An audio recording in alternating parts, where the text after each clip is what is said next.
Hoy tenemos el privilegio entonces de estar en la casa del Señor para adorarlo y para exaltarlo, pero también para recibir de parte del mensaje que llega a nuestra vida, a nuestro corazón.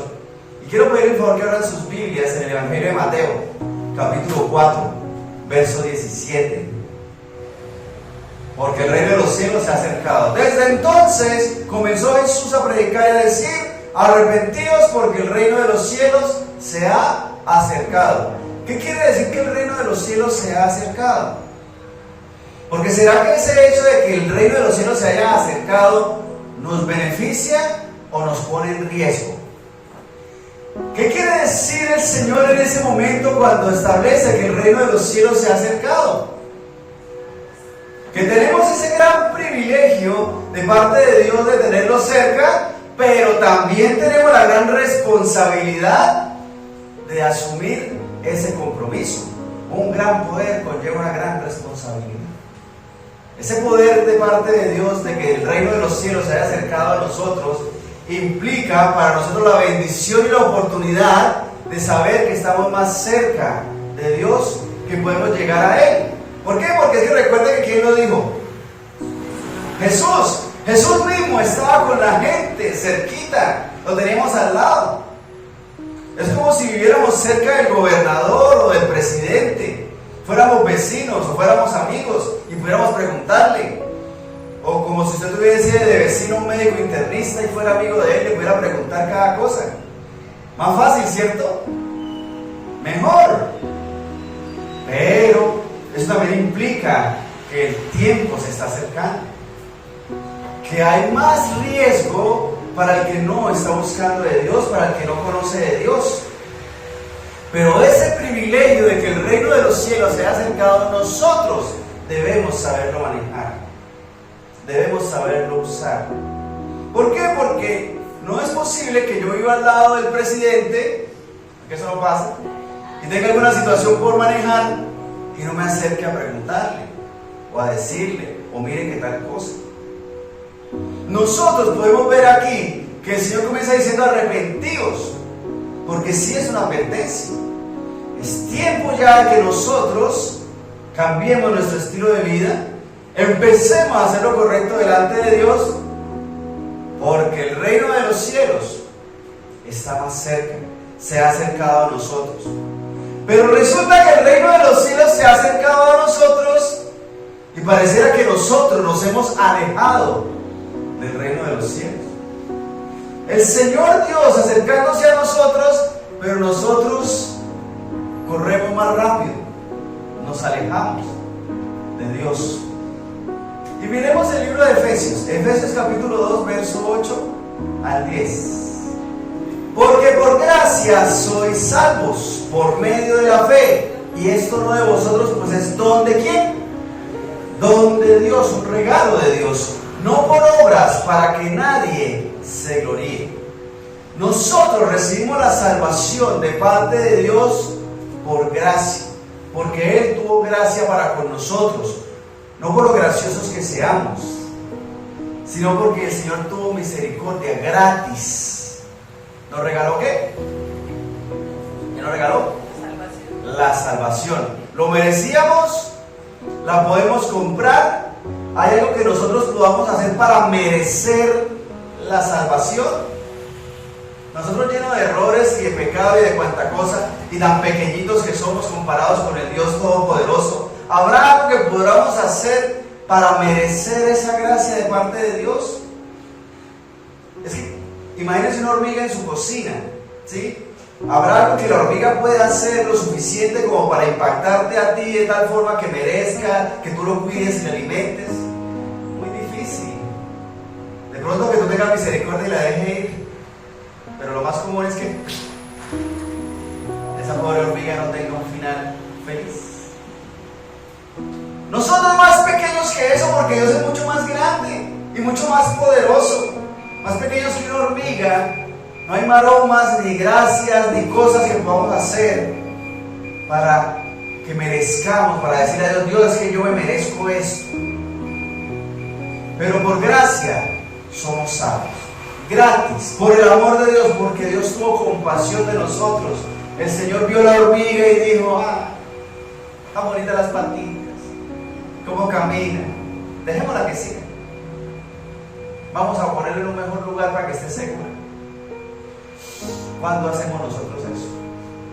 Mas Dios, en su inmenso amor, ha tenido esa misericordia, no porque lo merezcamos, sino porque Dios tuvo misericordia de nosotros. Y eso suena bonito, y eso suena bueno, y bueno, qué rico. Inclusive el verso 9 dice, no por obras para que nadie se gloríe, o sea, para que nadie se crea que porque como yo soy tan juicioso, y como yo soy tan bueno, y como yo doy mercados a los pobres, y porque yo construyo tales cosas, y porque yo voy y visito a los enfermos o hago tal y tal cosa, me merezco el cielo. Usted le pregunta a una persona en la calle, ¿usted es buena persona? Y le va a decir que sí. Es raro alguien que le diga, no, yo no soy una buena persona, yo soy malo. No, lo más común es que diga que es una buena persona y le pregunte si cree que va a ir al cielo o va a ir al infierno. Pues muchos dicen, no sé, pero lo más seguro es que Dios vea que soy una buena persona y me lleve al cielo.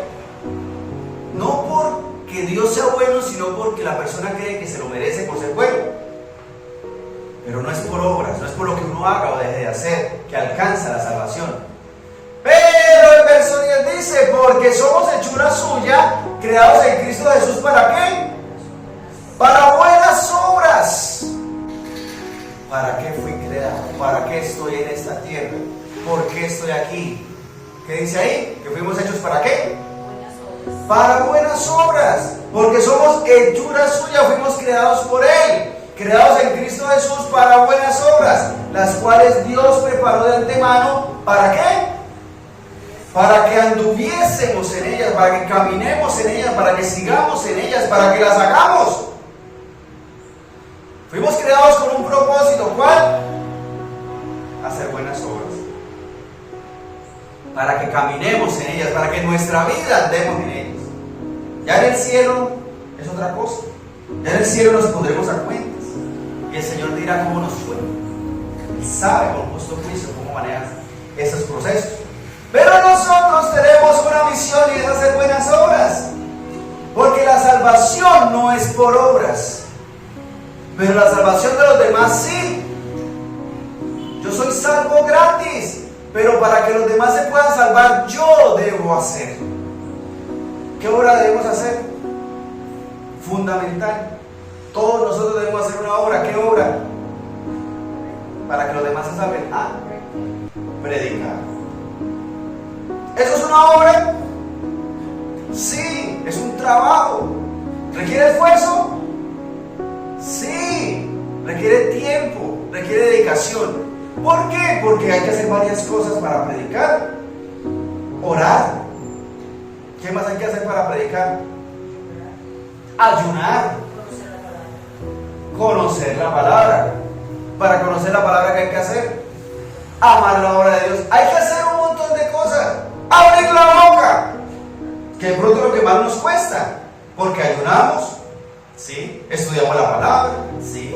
Oramos, ¿sí? Nos congregamos, ¿sí? Amamos la obra de Dios, sí, pero no abrimos la boca. Y ese proceso es el que realmente es fundamental. Inclusive el Señor dice que abre tu boca, yo la llenaré. Pero uno ni siquiera abre la boca. Está lleno de oración, ayuno, vigilia, estudio de la palabra, conocimiento de Dios, amor por la obra, canta las alabanzas, tiene adoraciones, es juicioso, vive la palabra de Dios, pero no hacemos la obra fundamental, que es ¿qué? Predicar. ¿Y será que es necesario hacer eso? Claro que sí. Claro que sí, porque es que esa obra es la que va a llevar la salvación a los demás. No es que yo salve a los demás, ¿o sí? Es que los demás son salvos por el Señor a través de escuchar la palabra de Dios. Porque la fe viene por el oír. ¿El oír qué? La palabra de Dios. Y uno espera que le predique cualquier otro, porque yo estoy orando por usted para que cualquier otro le predique. Y no abrimos la boca. ¿Cuándo Jesús dijo eso? Arrepentidos porque el reino de los cielos se ha acercado. ¿Cuándo empezó su ministerio? Después de haber ¿qué? Después de haber sido bautizado. ¿Y qué había hecho antes? ¿Había ayunado cuánto tiempo? 40 días y 40 noches. Ya había ayunado un tiempo bastante exigente. Pero se quedó con eso. Fue bautizado, fue al desierto a ser tentado por el enemigo en ayuno y oración y se quedó callado. Se quedó orando por nosotros, ¿cierto? No. ¿Qué dice Mateo 4 cuando leímos? Que Jesús comenzó entonces ¿a qué? A predicar.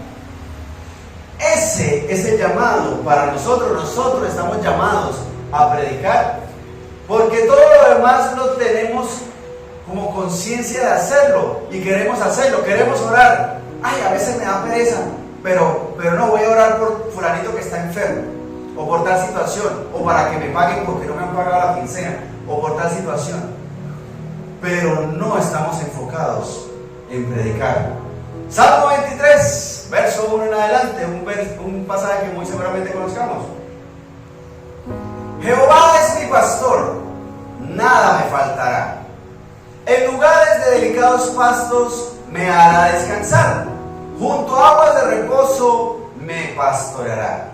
Confortará mi alma, me guiará por sendas de justicia por amor de su nombre. Aunque ande en valle de sombra de muerte, no temeré mal alguno, porque tú estarás conmigo. Tu vara y tu callado me infundirán aliento. Aderezas mesa delante de mí en presencia de mis angustiadores. Unges mi cabeza con aceite, mi copa está rebosando.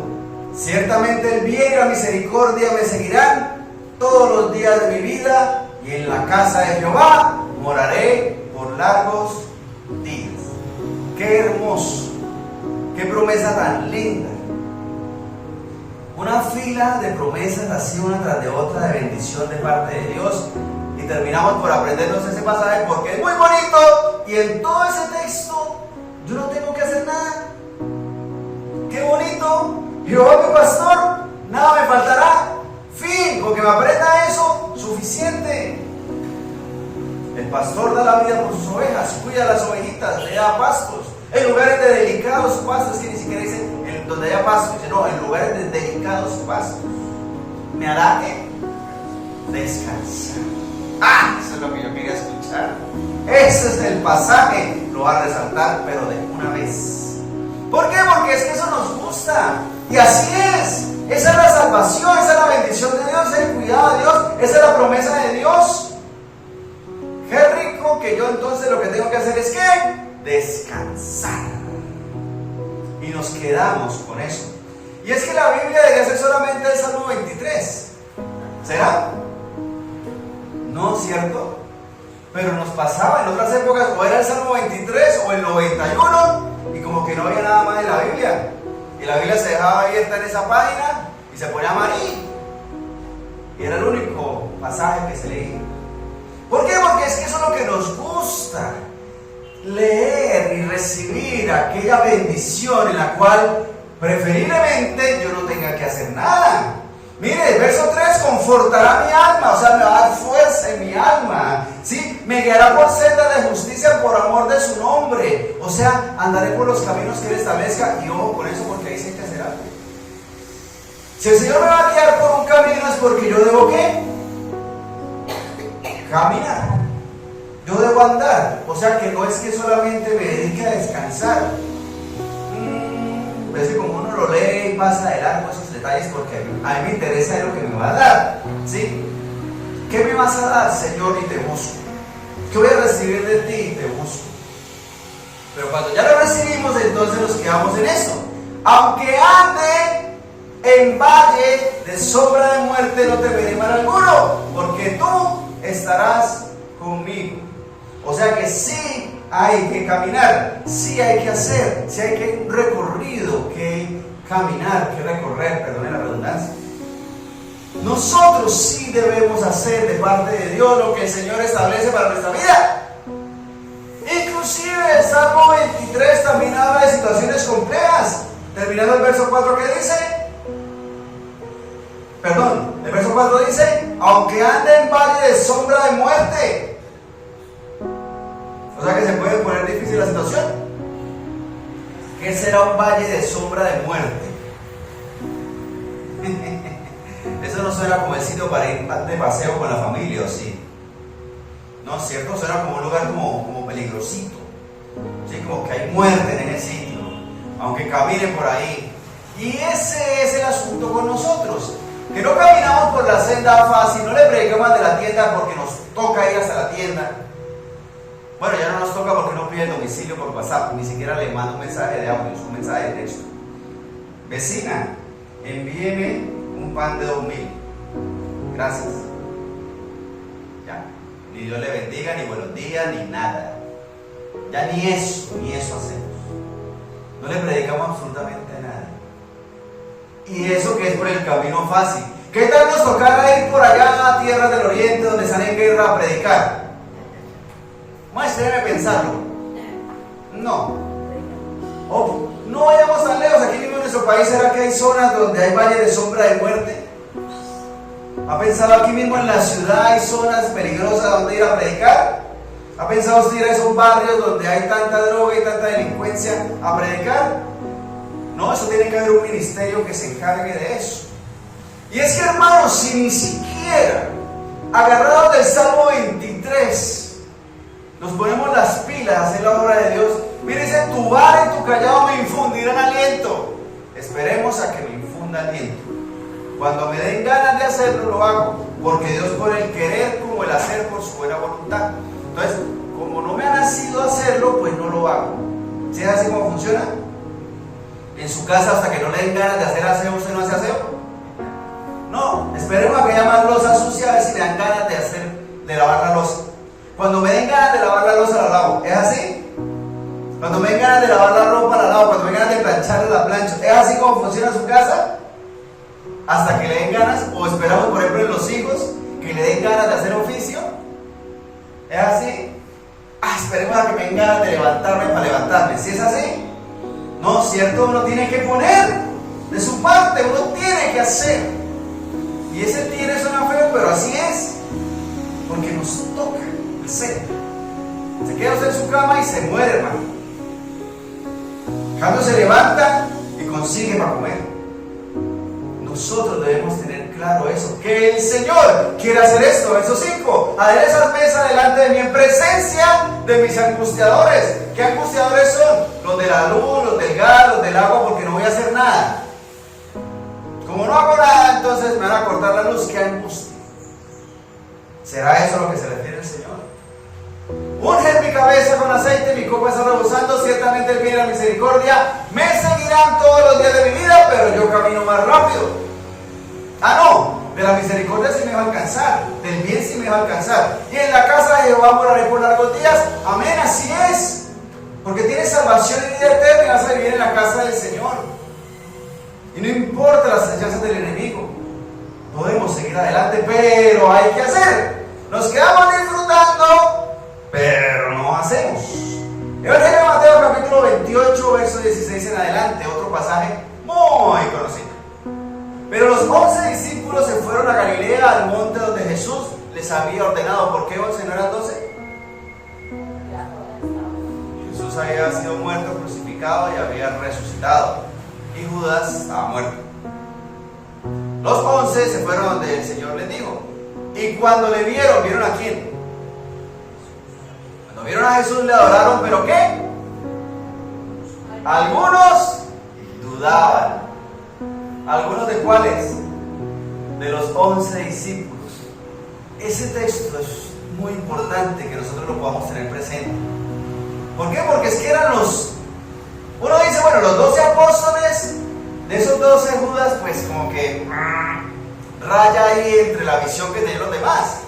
Porque los demás estaban como enfocados. Judas estaba como corrompido por la codicia y no permitía que el mensaje del Señor, de ver los milagros y andar con el Señor, entrara a su corazón. Judas andaba como aparte. Pero descontando a Judas en los 11, aún algunos que dudaban. ¿Será correcto eso? Después de 3 años andando con el Señor, viendo los milagros y uno puede decir, no, pues, pero ¿qué les pasa? ¿Cómo van a dudar? ¿Y nosotros? ¿Será que a veces llevamos más de 3 años caminando con el Señor y todavía lo estamos dudando? Todavía lo estamos pensando, viendo los milagros, los prodigios, sabiendo todo lo que hizo el Señor, Porque es que nosotros tenemos una ventaja por encima de los discípulos en ese momento. Y es que ellos no sabían todo lo que estaba pasando.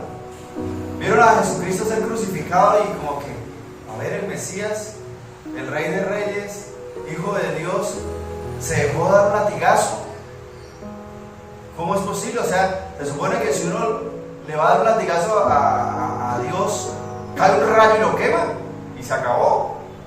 O peor, o en la crucifixión tenía que descender fuego del cielo y se acababa toda la gente. ¿Pasó eso? No. ¿Será que ellos esperaban algo así?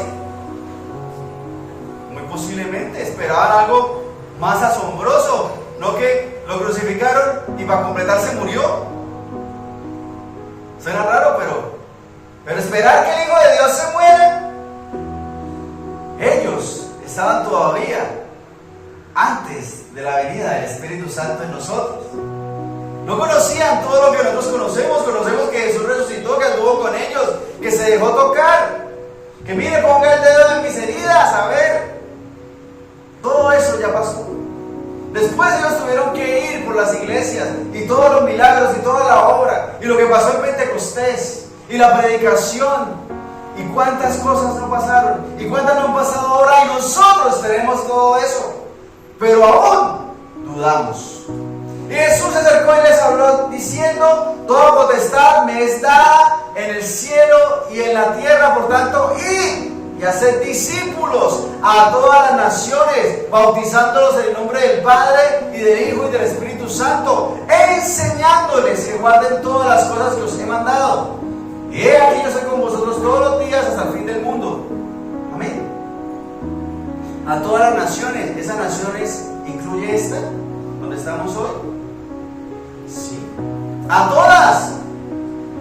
A todas. No, pero no es que de la tienda es de otro país, entonces no le predico. Esa nación también está incluida en el plan de Dios. Y somos nosotros, los de este país, los llamados a predicarle a la gente de este país. Somos nosotros, los de esta ciudad, los llamados a predicarle a la gente de esta ciudad. Somos nosotros, los de este barrio, los llamados a predicarle a la gente de este barrio. ¿Por qué nosotros tenemos que esperar a ir hasta África a predicar? ¿Por qué tenemos que esperar nosotros a que vengan de otro país, de Estados Unidos, a predicarnos a nosotros?